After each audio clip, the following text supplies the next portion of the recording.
저는 오늘 읽은 말씀 요한복음 20장 1절로 18절 말씀을 통해서 부활의 능력이라는 제목으로 하나님의 말씀을 함께 나눠보려고 합니다. 우리가 하나님 앞에 나오게 된 여러 가지 동기를 돌아다 보면 그것이 하나님의 은혜였음을 생각합니다. 여러 간증을 듣다 보면 어떤 사람은 자기에게 빚을 진 사람이 빚을 갚지 않아서 쫓아다니다 보니까 그가 어느 교회에 예배드리러 갔다는 소식을 듣고 빚을 받기 위해서 예배당에 왔다가 예배가 끝날 때까지 기다려야지 하고 뒷자리에 앉아 있다가 은혜를 받아서 주님을 믿게 되었다라고 간증하는 사람이 있었습니다. 여러분, 이렇게 얼떨결에 은혜를 받은 사람들이 있어요. 지난 수요일날 우리가 함께 받은 말씀 가운데 구레네 사람 시몬이라는 사람의 이야기를 함께 나누었습니다. 이 구레네 사람 시몬은 엉뚱한 동기로 예수님을 만났다가 은혜를 받게 된 사람인 것을 우리가 알 수가 있습니다. 마가복음 15장 26절에 보면, 잠깐만요, 이거를 넘겨가면서 보시면 뒤에 똑같이 번역되어 있습니다. 계속 넘겨주시면 될 겁니다.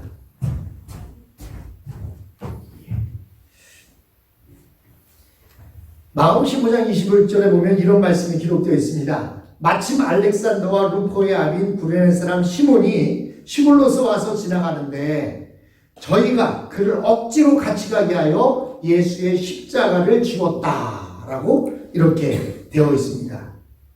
이 구레네 사람 시몬은 자발적으로 예수님의 십자가를 진 것이 아닙니다.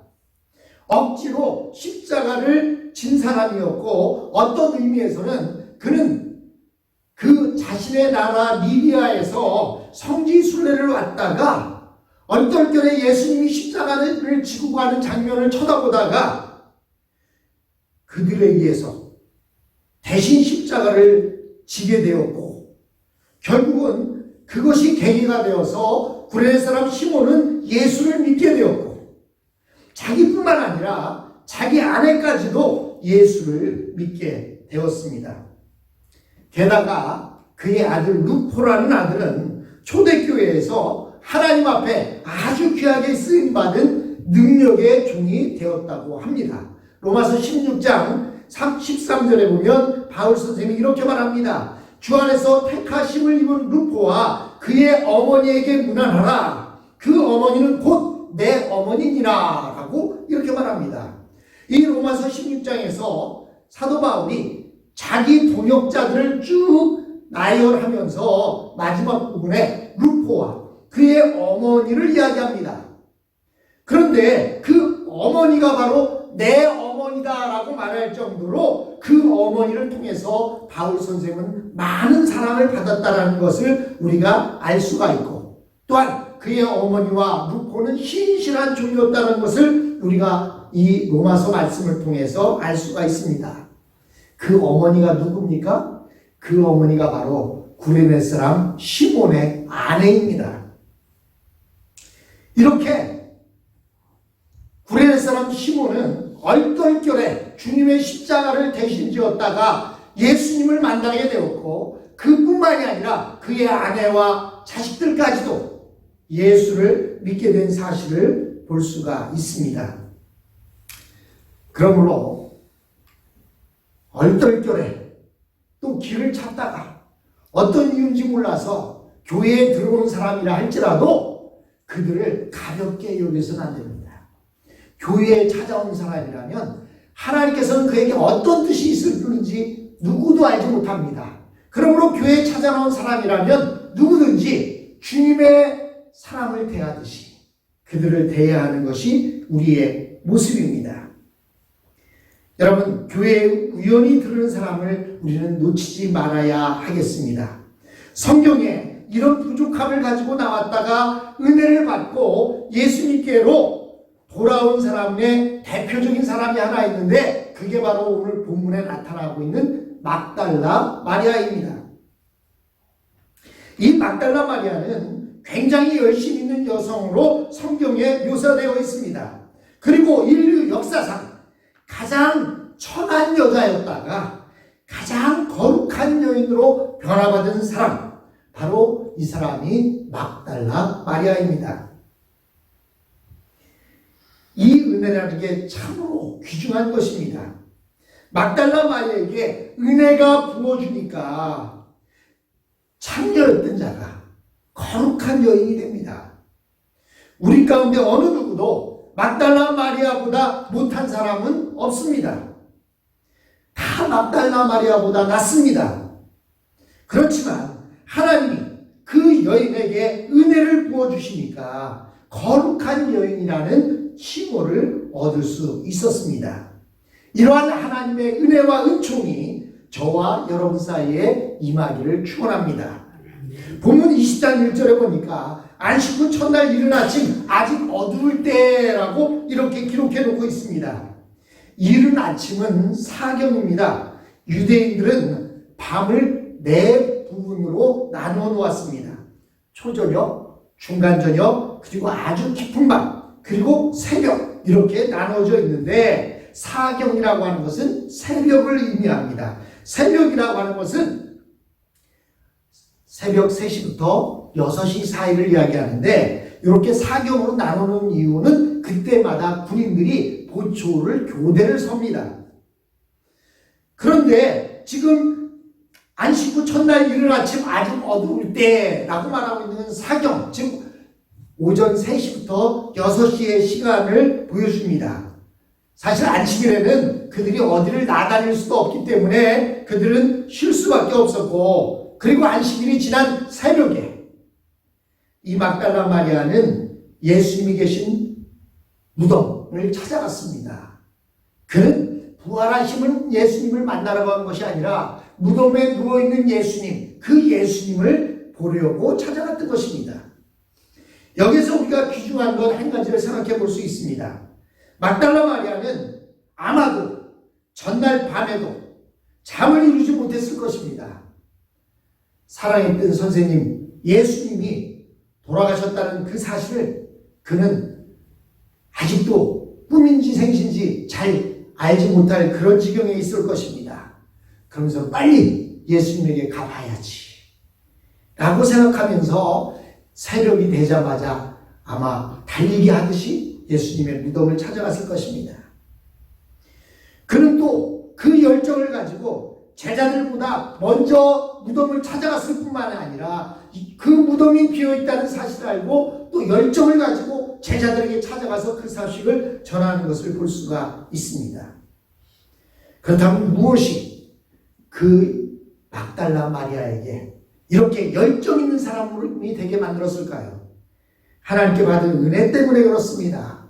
하나님께 은혜를 받으니까 이렇게 열정적인 신앙의 여인으로 변화되었던 것입니다. 사랑하는 성도 여러분, 우리도 이렇게 열정을 가지고 주님을 찾는 귀한 우리의 모습이 되었으면 합니다.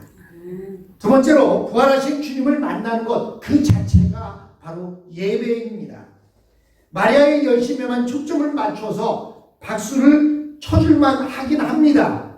그러나 마리아에게도 부족한 점이 있었습니다. 마리아는 지금 예수님의 무덤으로 가면서 어떤 모습의 예수님을 만나러 갑니까? 부활하신 예수님을 만나러 가는 것이 아니라 시신으로서의 예수님을 만나러 가고 있습니다. 그런데 예수님은 이전부터 예수님은 자신의 부활에 대해서 얼마나 자주 말씀하셨습니까? 요한복음 11장에 보니까 나사로가 죽었을 때 그를 살리시면서 그렇게 말씀하십니다. 나는 부활이요 생명이니 나를 믿는 자는 죽어도 살겠고 라고 요한복음 11장 25절에 말씀하셨습니다. 이것을 막달라 마리아도 익히 알고 있었을 것입니다. 그렇지만 그 말씀을 잊어버렸습니다. 예수님은 여러 차례 내가 죽은 지 사흘 만에 다시 살아나리라 라고 말씀하셨습니다. 그런데도 막달라 마리아와 제자들은 시신을 찾으러 왔습니다. 이것이 바로 우리의 문제입니다. 우리는 매주 예배 자리에 나올 때에 어떤 분을 만나러 옵니까? 지금도 살아계시고 영원히 역사하시는 부활하신 예수님을 만나러 옵니까? 아니면 2000년 전에 죽었던 시신 같은 예수님을 만나러 옵니까? 여러분, 예전에도 우리 교회 앞에 십자가가 달려 있었습니다. 그리고 제가 종종 청주교 성당을 지나가다 보거나 어떤 일이 있어 들어가 보면 우리 개신교회에 가지고 있는 십자가와 천주교회에 가지고 있는 십자가가 다른 것을 볼 수 있어요. 어떻게 다른 줄 아십니까? 개신교의 십자가에는요, 예수님이 없어요. 왜 예수님이 없죠? 부활하셨기 때문에 예수님이 십자가에 매달려 있을 이유가 없습니다. 그래서 개신교의 십자가에는 빈 십자가만 있습니다. 근데 이상하게 천주교 성당에 가보면 십자가에 가시면류관을 쓰고 매달려 계신 예수님의 십자가가 항상 그곳에 놓여 있어요. 물론 그렇다고 해서 그들이 2000년 전에 죽은 예수님을 믿고 있다는 것은 아닙니다. 하지만 의미적으로 봤을 때에도 저는 개신교의 십자가가 맞다고 생각합니다. 왜냐하면 이미 예수님은 그 십자가에서 부활하셨고 이제는 빈 무덤, 빈 십자가만이 남아있기 때문에 상징적이라 할지라도 빈 십자가가 맞는 것이 아닌가 생각합니다. 그런데 여러분, 우리가 주님 앞에 나올 때 정말로 부활하신 예수님을 만나기 위해서 이 자리에 옵니까? 아니면 2000년 전에 나의 죄로 인하여 십자가에 달려 죽으신 그 예수님을 만나러 이곳에 옵니까?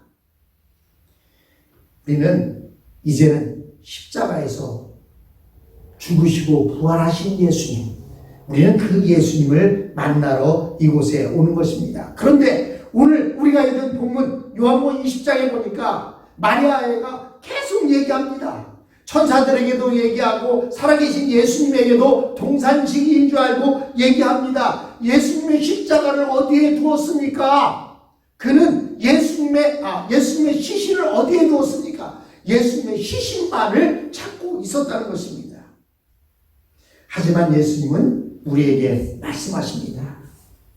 나는 어제나 오늘이나 영원토록 동일하니라 라고 말씀하십니다. 지금도 예배하는 곳에 예수님이 임하십니다. 두세 사람이 내 이름으로 모인 곳에 내가 그들 가운데 함께 하시겠다고 약속하신 예수님이 오늘 이 자리에도 우리와 함께 계십니다. 부활하신 예수님의 임재 가운데 드리는 것이 바로 예배입니다. 예배는 2000년 전에 예수님을 추억하기 위해서 모인 모임이 아니라 이 자리에 예수님이 계시다는 것을 인정하고 그 부활의 능력이 내 속에서 역사하신다는 것을 믿는 것입니다. 이것이 믿음이며 이것이 예배입니다. 예수님은 우리가 예배하는 자리에 계십니다. 그러므로 부활하신 예수님을 만나는 것이 바로 예배입니다. 아직도 과거에 얽매여 살고 있는 사람이 계십니까? 예배에 나오시기 바랍니다. 이 예배에 나오셔서 지금도 살아계시고 역사하시는 예수님을 만나기를 축원합니다.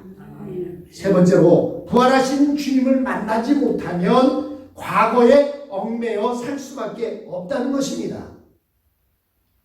성도들이 부활의 능력을 믿지 못하면 항상 과거에 매여 삽니다. 아래 작은 버튼을 누르시기 때문에 성도들이 부활의 능력을 믿지 못하면 항상 과거에 매여 살게 되어 있습니다. 믿는다고 하면서도 낙심하고 후회하고 두려워하고 도피하며 연약함 가운데 빠져 살 수밖에 없습니다. 왜 그렇습니까? 부활 이전의 예수님만 찾고 있기 때문입니다. 누가복음 24장 15절로 11절에 보면 부활 이후에도 부활의 주님을 모르고 엠마오로 가는 두 제자의 이야기가 나옵니다. 저희가 서로 이야기를 하며 문의할 때에 때에 예수께서 가까이 이르러 저희와 동행하시나 저희의 눈이 가리워져서 그인 줄 알지 못하거늘이라고 이렇게 기록해놓고 있습니다. 부활의 능력을 체험하지 못한 사람, 과거에 얽매인 사람들은 낙심 때문에 부활의 예수님이 옆에 있다 하더라도 보지 못하고 깨닫지 못합니다. 새로운 길이 있어도 보지 못하고 새로운 희망이 있어도 보지 못합니다. 얼마나 많은 사람들이 와서 예수님의 부활을 증거했습니까? 예수님을 10년 믿고 20년을 믿었는데도 부활의 주님을 마음속에 모시지 못한다면 연약한 사람이 될 수밖에 없습니다. 그런데 예수님을 믿는 그 믿음이 우리 내 마음속에 주어지게 되면 비로소 하나님의 말씀이 믿어지기 시작하고 예수님이 보이기 시작합니다. 우리의 마음밭을 믿음이 들어가서 자랄 수 있는 밭으로, 옥토로 만들어주는 역할을 바로 부활의 주님 예수님께서 하십니다.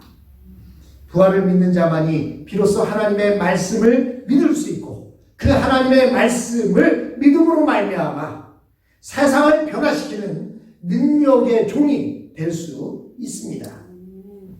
그러므로 부활의 주님은 체험과 동시에 말씀으로 재확인해야 합니다. 말씀을 선포하면 우리의 머리까지는 갈 수 있습니다. 예수님을 오래 믿으면 성경의 내용이 다 이해가 됩니다. 하지만 그 말씀이 그 추억 속에 기억으로만 남아 있습니다. 그런데 부활하신 주님을 만나게 되면 무슨 일이 일어납니까? 그 속에 숨겨져 있는 말씀들로 불을 붙여주시는 일을 한다는 것입니다. 엠마오로 가던 그 두 제자들이 예수님을 만난 장면에서 중요한 말씀은 저희가 서로 말하되 길에서 우리에게 말씀하시고 우리에게 성경을 풀어주실 때에 우리의 마음속에서 마음이 뜨겁지 아니하더냐라고 이렇게 말씀합니다. 즉 엠마오로 가던 두 제자가 부활하신 예수님을 만나고 나니까 그의 마음이 불붙하여지고 마음이 뜨거워졌다라고 말하고 있습니다. 부활의 주님이 하시는 일이 무엇입니까? 하나님의 말씀을 들은 다음에 느껴지게 하는 것입니다. 마음속에 불을 붙여주시고 그 말씀을 전하지 않고 못 베길 그러한 마음의 뜨거움을 주신다는 것입니다. 즉 우리 속에 하나님의 말씀이 폭발해서 역사하게 된다는 것입니다. 부활의 주님이 지금도 말씀으로 우리 속에 살아서 역사하십니다. 낙심하고 있으면 낙심을 변화시켜서 소망으로 만들고 부정적인 생각이 있으면 부정적인 생각을 적극적인 생각으로 변화시키고 과거에 무함에 빠져 있는 사람들은 미래를 바라보는 사람으로 변화시킨다는 사실입니다. 그래서 패배의식 속에 빠져있던 사람들은 비전 있는 사람으로 변화시켜 주는 것, 그것이 바로 부활의 주님이 하시는 일입니다. 하나님의 말씀이, 부활의 능력이 우리 성도의 삶을 변화시키면 과거에 낙심한 사람이 소망의 사람이 됩니다. 하나님 말씀 가운데 뜨거운 꿈을 갖게 되는 것입니다. 마지막으로 부활의 주님을 만난 사람들은 비전을 갖게 된다는 사실입니다. 성경에 보면 예수님의 부활과 동시에 항상 강조되는 것이 있는데 그것이 바로 성령입니다. 주님께서 부활하시고 난 다음에 이 땅에 주신 선물이 바로 성령님이십니다. 그 성령을 받으면 어떤 일이 일어납니까? 우리의 마음속에 꿈이 생기게 됩니다. 사도행전 2장 17절에 보니까 말세에 내가 내 영으로 모든 육체에게 부어주리니 너희 자녀들은 예언할 것이요 너희의 젊은이들은 환상을 보고 너희의 늙은이들은 꿈을 꾸리라 라고 사도행전 2장 17절에 말씀합니다. 복음이 들어가면 인생이 바뀝니다. 미래를 향해 달려가는 인생이 됩니다. 결국 무엇이 문제입니까? 하나님의 말씀, 성령이 주시는 부활의 능력이 관건인 것입니다. 부활의 능력 있는 사람은 꿈을 가지고 살아갑니다.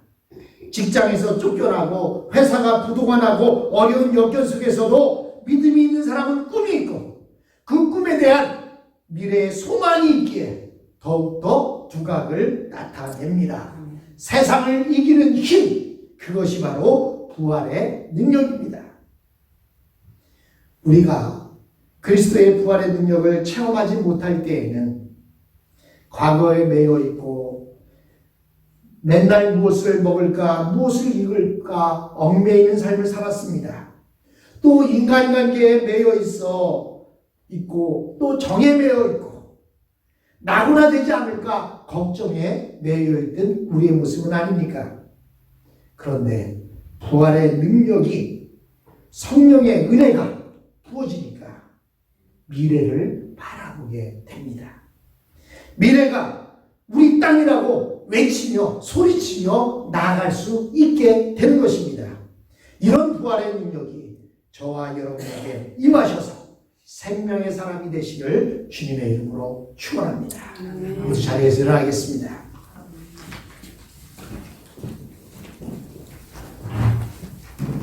이제 우리 잠깐 기도하겠습니다. 저와 여러분 부활의 주님을 만났습니다. 부활의 주님을 만났다면 우리 안에 부활의 능력이 살아 역사할 줄로 믿습니다. 부활하신 주님을 만나는 것이 예외입니다. 또한 부활하신 주님을 만나지 못하면 과거에 얽매이며 살게 되지만 부활의 주님을 만나게 되는 사람은 비전을 갖게 됩니다. 사랑하는 성도 여러분, 이제부터는 과거에 있었던 여러 일에서 자유하고 비전을 가지고 미래를 꿈꾸며 앞으로 달려나갈 수 있는 내 모습이 되게 해달라고 기도하는 시간이 되었으면 합니다. 잠깐 우리 반주 나오는 동안 기도하겠습니다.